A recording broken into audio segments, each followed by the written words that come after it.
J'avais envie vraiment de ce côté extrêmement parisien, mais pas le parisien qu'on attend et qu'on connaît par cœur, mais twisté.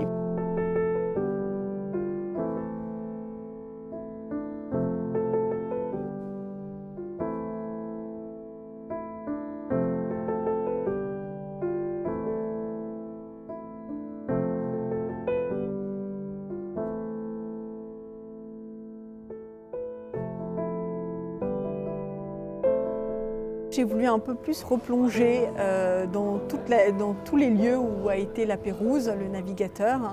Et du coup, j'ai vraiment fait 2 décors et j'ai partagé le restaurant avec le bar au milieu. Et il y a un décor au fond qui reprend vraiment tous les codes que vous retrouvez dans la maison mère de la Pérouse, avec les miroirs gravés, le cuir de Cordoue, le côté très très chaud, presque un peu des salons littéraires de l'époque qu'il y a dans les petits salons. Et puis de l'autre côté, ici, quelque chose de beaucoup plus aérien.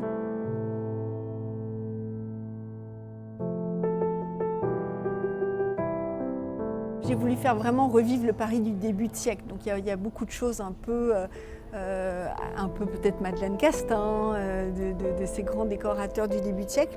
Et puis pour moi, Paris a cette couleur, j'appelle toujours ce bleu Paris. Vous savez, ce ciel qui se met aux toitures un peu bleu, donc j'avais envie de jouer avec des camaïeux de bleu et puis le bleu de la mer, de l'hôtel de la Marine.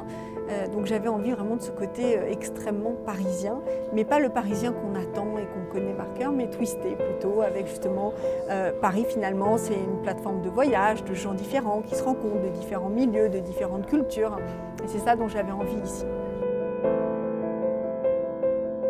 Je n'ai fait travailler chez la Pérouse que des artistes français. Ce côté très français, c'est un côté un peu naturel.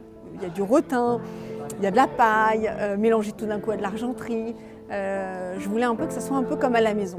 Et c'est cette âme qui est importante, et je pense que c'est ça finalement d'être français, c'est de faire les choses comme ça avec instinct et surtout pas en essayant de chercher la perfection.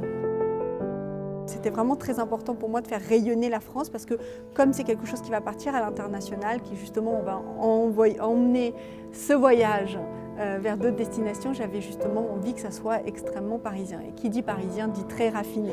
C'est dans les détails, c'est pas forcément trop ni excessif, c'est plutôt dans les détails, dans le savoir-faire, dans la manière de mettre les choses.